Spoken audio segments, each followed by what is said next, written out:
what is on your face? It's the Knicks Anonymous logo. I'm weak. But what it is, what it do, folks. Back again with the gang. You feel me? Knicks Anonymous, my boy LJ Stevie, Smitty over there. Yo, Smitty, shout outs to you. That Knicks tattoo is fire. VS gang all day. Yeah, boy. You like that, love? Yo, bro, that joint was crazy. Salute, salute, salute. And y'all know who I am, man. Mr. Trippy OG, host of the Nick and 30 podcast. You feel me? But look, we're back. Set up. You already know. Yo, y'all got the perfect setups, bro. For real. Like, y'all got me jealous, B. I got the little wrap around. And yo, bro, you killing the game right now, L. My man got the gaming chair without the games. I stream. Yo, word? I stream. We need to chat it up after this, for real, for real. We definitely do. But look, to tap in for this week's episode, past, present, and what? The future. We got to start it off with the present. And I'm going to just leave it as an open question, swing it around, whoever want to go first. How do you initially feel about these back-to-back games that just happened? Yeah, that's a question and a half, man. I'm gonna start with one thing. So the Charlotte game here in Australia, that was a 5 a.m. wake up for me, right? That's a 5 a.m. start, yeah. So I set my alarm. I'd been working till 2 o'clock in the morning too. So I set my alarm. I'm like, I'm gonna get up and I'll do it. I got to do it. And I'm telling you, if you had to see me laying there watching that game, oh man, I was watching Scary Terry go berserk and Bridges, and I'm just like, what are we doing here? Like, and we started all right for a second, and then Obi brought back. I think he tied the game at one point. I'm like, all right, we're finding our feet. We're finding our feet. No, man. And then I'm like sitting there, and I'm like, I woke up for this. I woke up early for this. Yeah, like the Hornets game, it was. Like, okay, so like we did lose both games, but they were kind of different. Like the Hornets game, we just got our ass whooped, like point blank. Like we just got completely destroyed. Like there was no effort, the body language, like it was looking like the old, like, like a couple weeks ago type Knicks. But then the Wolves, we was kind of putting up a fight. Well, not kind of, we were, we had it. It was right there by 2. Unfortunately, we just couldn't finish it off. But it either less still hard to watch because we lost. I mean, no other way around it. That's a fact, man. That's a fact. How you feeling about it though, Steve? I can't lie. One thought that crossed my mind watching the Charlotte game was I kind of wanted to draft Miles Bridges the year he came in, but we ended up drafting Kevin Knox instead. Bro, you gotta understand, bro. That Kevin Knox draft alone, man, is like. We lost out on him and Mikal Bridges. I wanted both. I wanted either or, and we ended up with none. Boy, bro, he had like 20. He had like what, 26 in the first quarter? Not even the first quarter. He had like what, 22 or something. I don't know. He had 20 something. Burning Randall, like flame on. Yeah, like he was. It was hard to watch, man. It was hard to watch. Yeah. And what made it worse was LaMelo didn't play. A LaMelo ballless Hornets made it look easy against us. They wiped us. Yeah, that's not cool. Not cool at all. The Timberwolves game, I'm mad we lost, but I'm not too mad because a lot of good things happened in that game. I hate the fact we still like to play catch up because we need to stop that. The Knicks really have to stop coming from behind.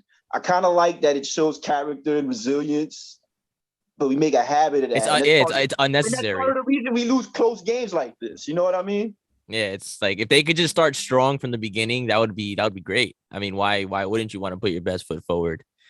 It slowly looks like they're coming out of a third quarter slump. It looks like the third quarter is no longer becoming a bad juju. If you wanted to X the Hornets game out completely, but yeah, like Stevie said, they gotta stop digging the holes for themselves, man. Like me personally, man, I don't even think it's them digging a hole for themselves. Tom, you gotta coach better, bro. Like you're going against 2 young teams why is Taj playing so many minutes? Why are you not running small ball lineups so you can keep up with the pace of these teams? But my main thing was this, like the Hornets game, it's like, all right, whatever. We got cooked. Randall, you got burnt. The whole team was getting burnt by one dude. Then you had these memes going up, like Bridges or Jordan. I'm like, y'all taking it too far, bro. Charlie, I need to chill. Yeah. Just take a step back. But then when I look at this Wolves game, I blame that whole game. That whole game, legitimately, starting with Tom. Tom didn't make any good adjustments in that game. He took Mitch out when he was getting hot, battling it out with Cat. He had 6 points, only had one foul, took him out the game. That was stupid. But then that's when you got to look at Mitch. As soon as you came back in, you was fouling like crazy. Yeah, he had like 5 fouls, I think. You know what I'm saying? Fouled out. You fouled out. Taj fouled out. Then they both foul out. Instead of putting in Sims or Obi, you put in Alex Burks. Even Obi laughed at that. Bro, that was stupid. Let me just say something, man. Shout out to my friend Baz because he's a Bulls fan, a longtime Bulls fan, and he is right now. He's hearing this. He's hearing this Tom Thibodeau thing, man. He would be sitting here, sort of smiling but laughing, saying, "I told you, man. I told you." He knows what Tom's like, man. Tom's a veteran, centered guy. He can't. I've been saying this. Anyone who's been watching the game since even just 2010 would know that this guy does not do well with offensive structures. He's a defensive coordinator, man. Look, he's won some Coach of the Year awards, no doubt. He can build teams back up to the playoffs because of defense. He comes in and brings a nice defensive structure, but he relies far too heavily on individual guys' offensive talents. And that's what happened last year. Randall had a great year. He come in determined. We caught teams off guard, and he just was like, yeah, run everything through Randall.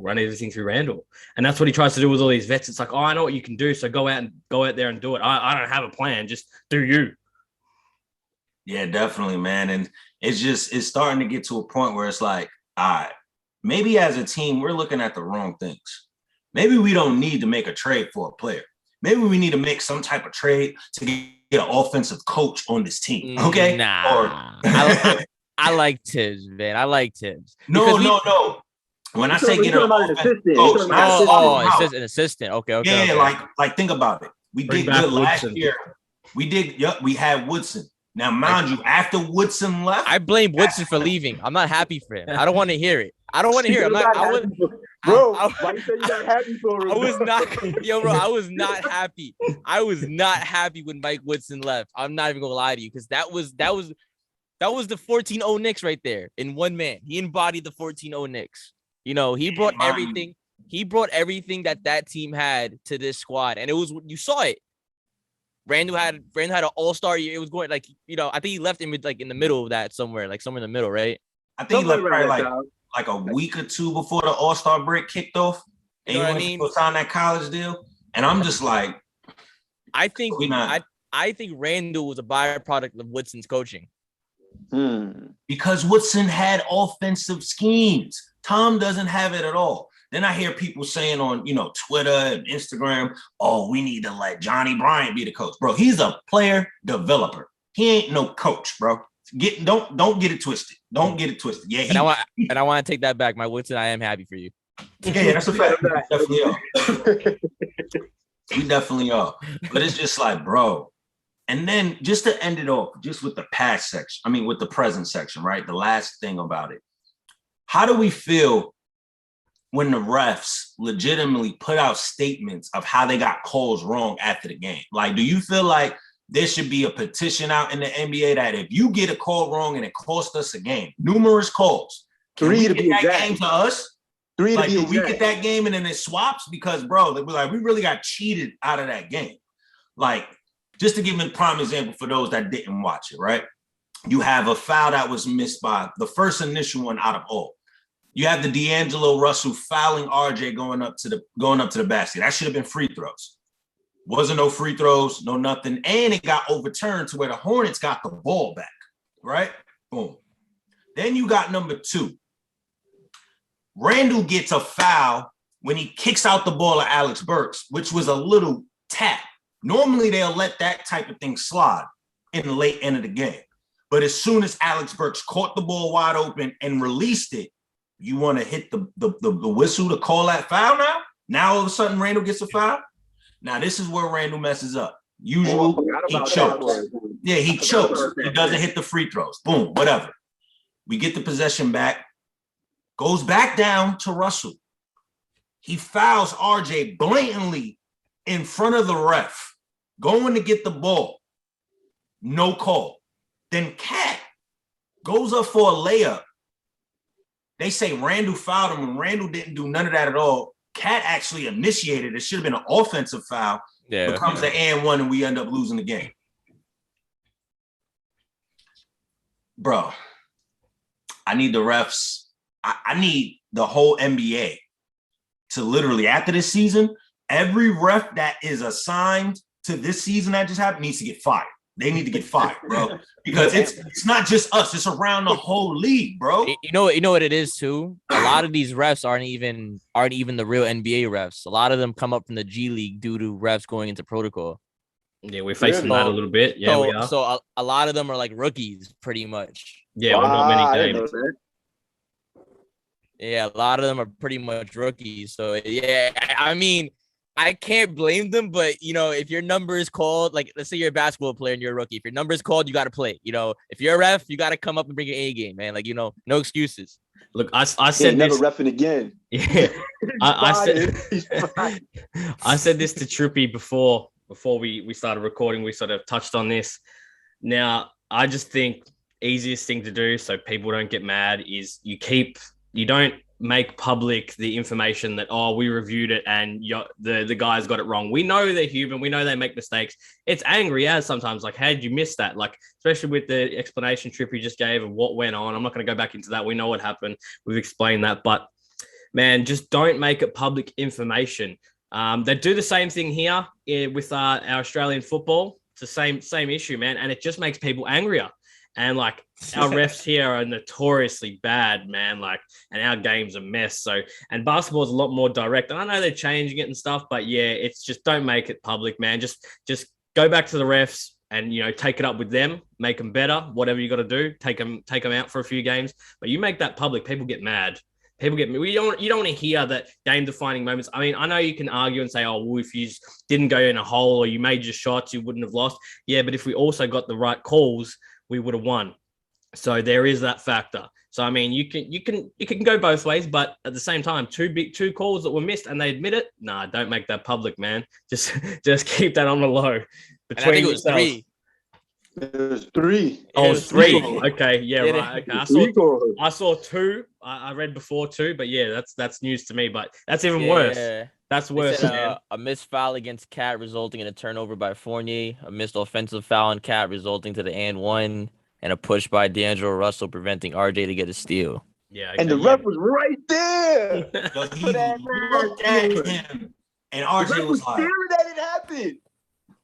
Hey man, it is what it is. It is what it is. But you know how that go, man. That's present talk. Listen, even refs brain fart, man. Yeah, we got to get better, man. As a whole NBA organization, everybody in the NBA got to get better.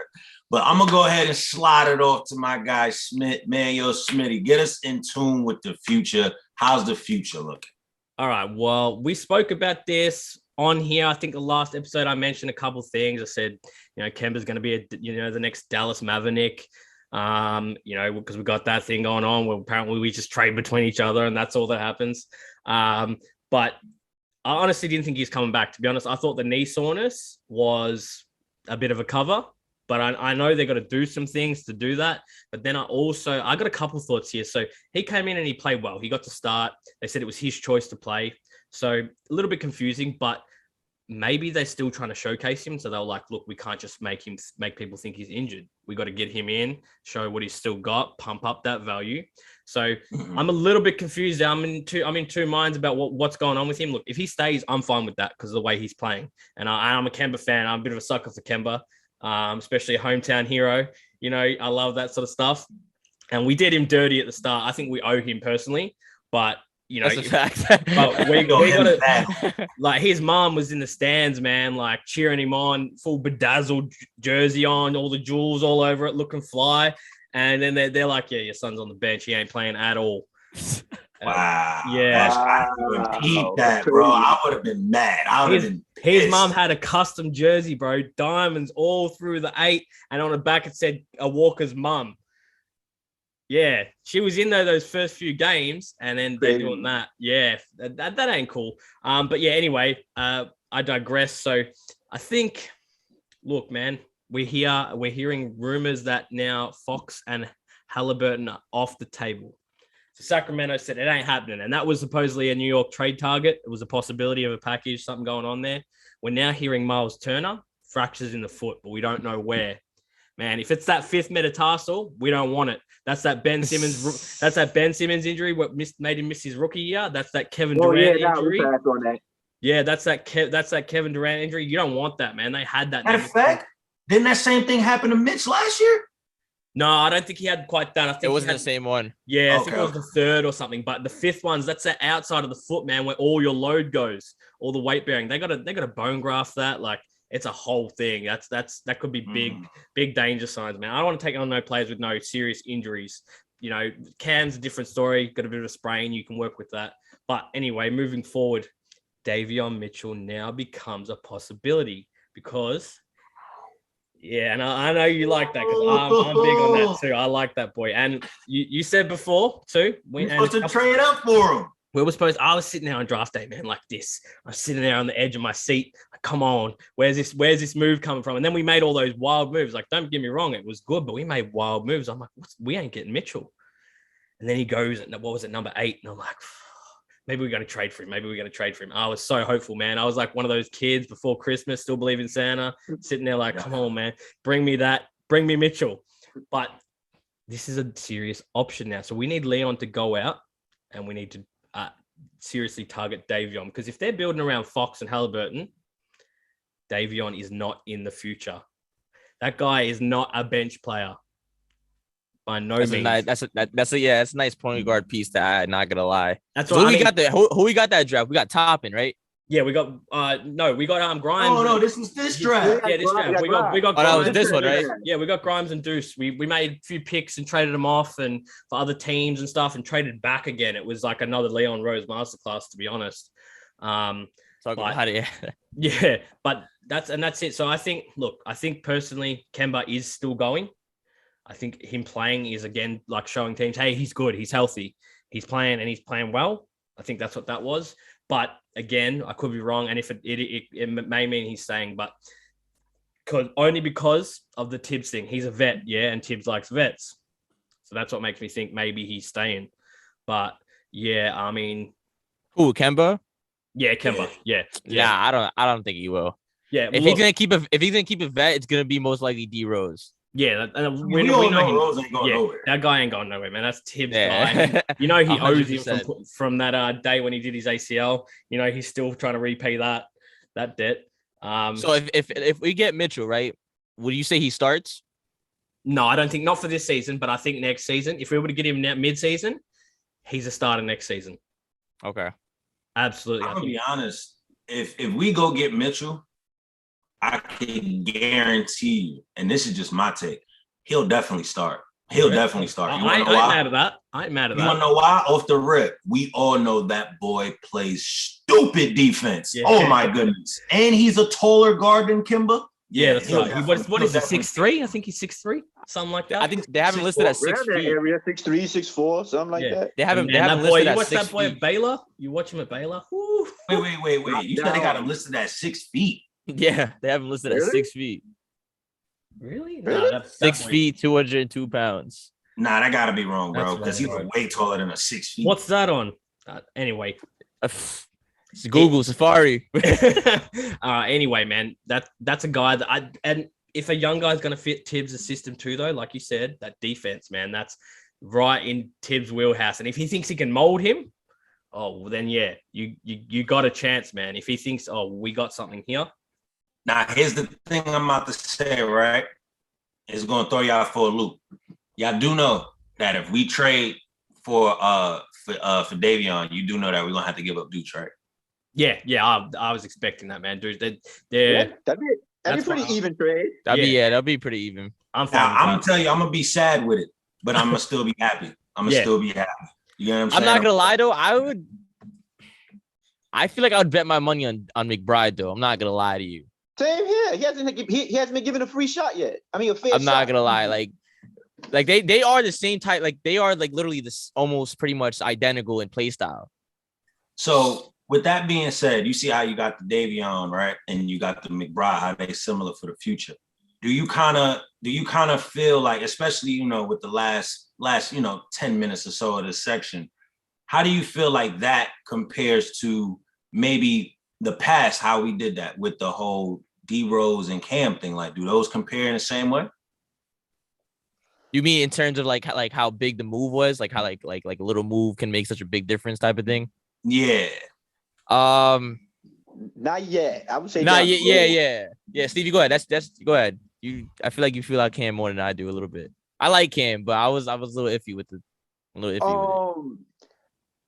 The Cam move was a minor move if you really think about it. And that's no disrespect to Cam, because I'm not saying Cam's a minor player. I'm talking about as far as the trade itself. Because to compare that to D-Rose, we got D-Rose for who? DSJ and a second round pick, right? And we booed DSJ out the garden.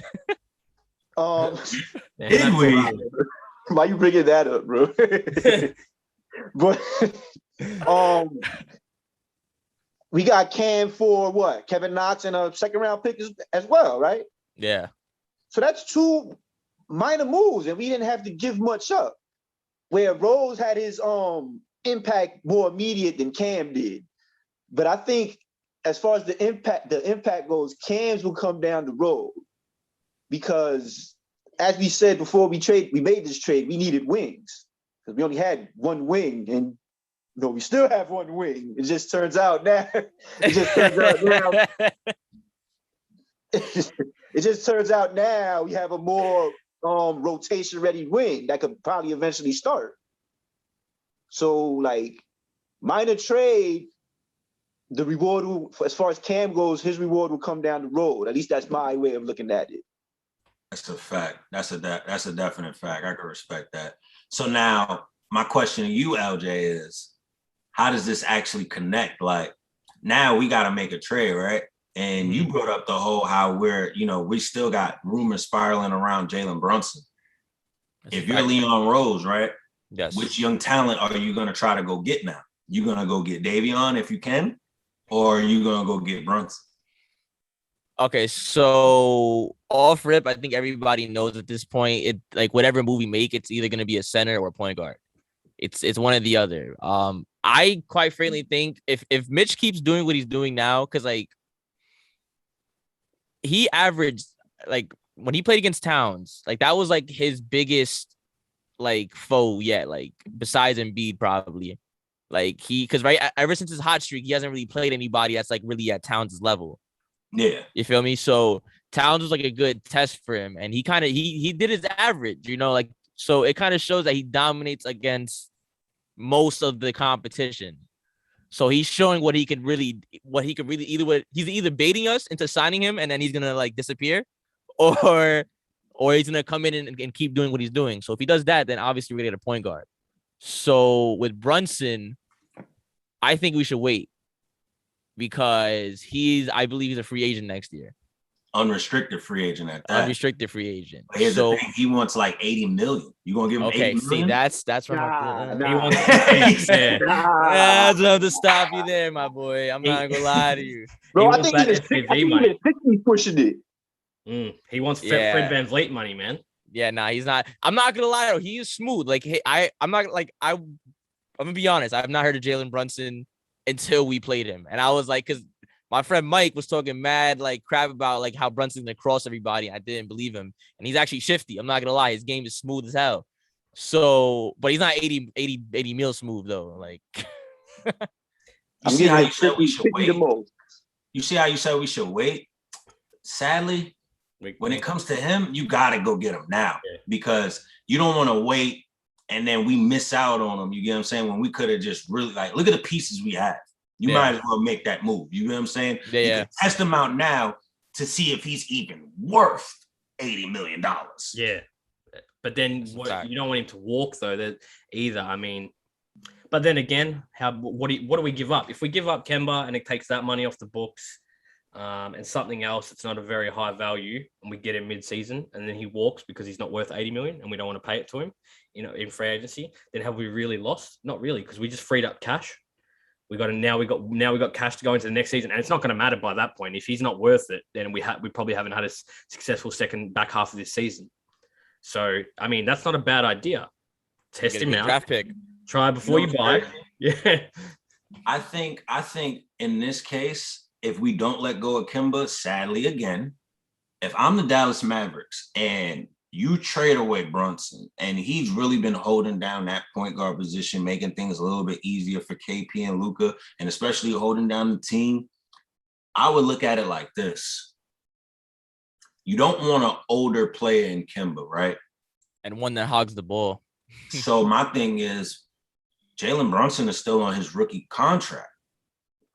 This is another trade where, now look, I'm a fan of McBride. I love him. But if you don't want to lose certain pieces, you got to let a young guy go. He would be the most sense for that team. If you really look at what they need, that's another person that we could possibly package. And especially with all the stunts and him going to the G League, bro, we got McBride going to the G League for a reason. It's not just to get run. Because if that was the case, Grimes would have been going with him at points when he wasn't getting run. You get what I'm saying? The only two that keep going back is Sims and McBride.